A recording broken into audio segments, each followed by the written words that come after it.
YouTube, what is going on? It is Charles with Cash Out DFS talking about the DraftKings NBA opening night slate. We are going to be breaking down the slate tonight between the New Orleans Pelicans going to Toronto to play the Raptors, as well as the Los Angeles Clippers versus the Los Angeles Lakers in the battle for LA. But before we get into it, if you could please drop me a like and subscribe to my channel, I would greatly appreciate it. Now, without hesitation, let's get into it. So at first look, we can see the DraftKings pricing for tonight's games. And one thing that really jumps out is the fact that they made LeBron James point guard eligible. Now, I really like the diversity that this is going to allow me to do with my different lineup builds. Now, one thing about LeBron is he likes when the lights are bright, but he also likes getting his teammates involved. So I wouldn't be surprised if LeBron has a really high assist floor tonight or assist ceiling.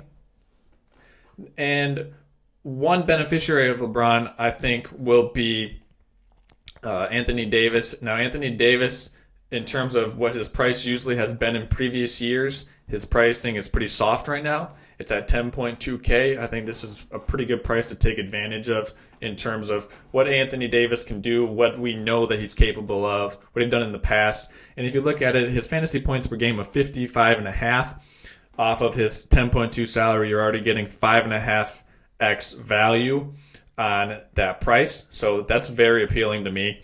One value play that I think we should all take a look at and at least consider before submitting our final lineups is OG Anunoby. And he actually plays for the Toronto Raptors, and he is going to be stepping into the position that Kawhi Leonard kind of left in that offense and defense, kind of a very athletic wing player. Now, granted, he's not going to be getting the type of usage that Kawhi got in that offense, and he is, let's see here. Where did he go?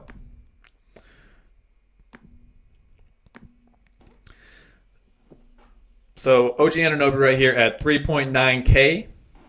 And I'm going to pull up just some preseason statistics and show you how the Raptors are using him and deploying him so far in terms of the offense, what they like to do with him, and in terms of how they get him the ball. So as we can see, Pascal Siakam led the team in points per game this preseason, but Anunoby actually came in at 10.5 points per game, and he saw the third most minutes on the team in terms of just preseason and how the Raptors like to give him minutes and play him a lot in their rotations as well as with their second unit. And what really draws me to Anunoby is the fact that he plays a lot of minutes, he's efficient in those minutes, and that he's also very cheap on DraftKings, which I like because there are some players on this slate that are pretty highly priced with Kawhi, LeBron, Anthony Davis, Siakam, and Drew Holiday. So if you want to create the right mix of those players, you want to make sure that you can get some players in other areas where you can save some money. Now, another player that I like is another similar player on Toronto. And the last time we saw this guy, he was burying dagger threes against the Golden State Warriors in the NBA Finals. This is Freddie VanVleet. He has been one of my favorite players in the NBA for a while now, and that's because he always seems to hit timely shots. I've been a fan of this guy since his Wichita State days. And his defensive statistics also really help his value. I mean, he's seemingly always getting like one steal or two steals a block, something like that, just to help his counting stats. And at 4.8K, I think it's a pretty viable option. And if you've noticed a trend in my value plays, I think the Toronto Raptors have some value plays here because of Kawhi Leonard leaving. Kawhi Leonard took a lot of shots and held the ball a lot of the time that Toronto was running their offensive sets last year. And I think between Anunoby, VanVleet, Lowry, and Siakam, they're all going to see an increase in usage.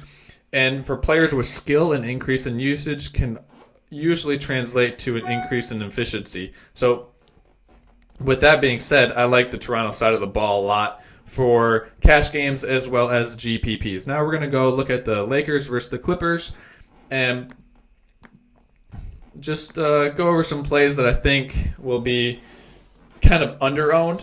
One that I do like is Montrezl Harrell. Now, for instance, a lot of people will be gravitating towards Pascal Siakam in this two-game slate But I think if you want to pay down at power forward, you can go down to Montrezl Harrell and still get a pretty good output here. At 6.1K, he should be in a pretty good position to at least deliver value on top of his salary and return like around 30 to 38 points, roughly in that range. What I'd say will be his ceiling and floor. I don't see him absolutely going berserk against the Lakers, but I also like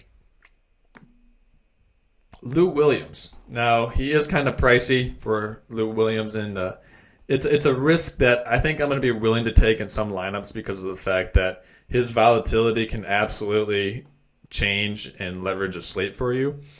Because Lou Williams has the capability to go out and have a 20-8 game coming off the bench. And I really like the Clippers' second unit, and it'll be interesting to see how Doc Rivers wants to deploy his second unit, because he usually would play Lou Williams and Montrezl Harrell in the same rotation. And it's going to be interesting to see what he does with the combination of Williams and Harrell and how he mixes and matches that second unit. So with that being said, everyone, I would just like to reach out to everyone watching this video and say thank you. And if you could subscribe to my channel, I'd greatly appreciate it. I will have many more NBA as well as NFL videos coming up in the future. And as always, everyone, let's have a good night and good luck.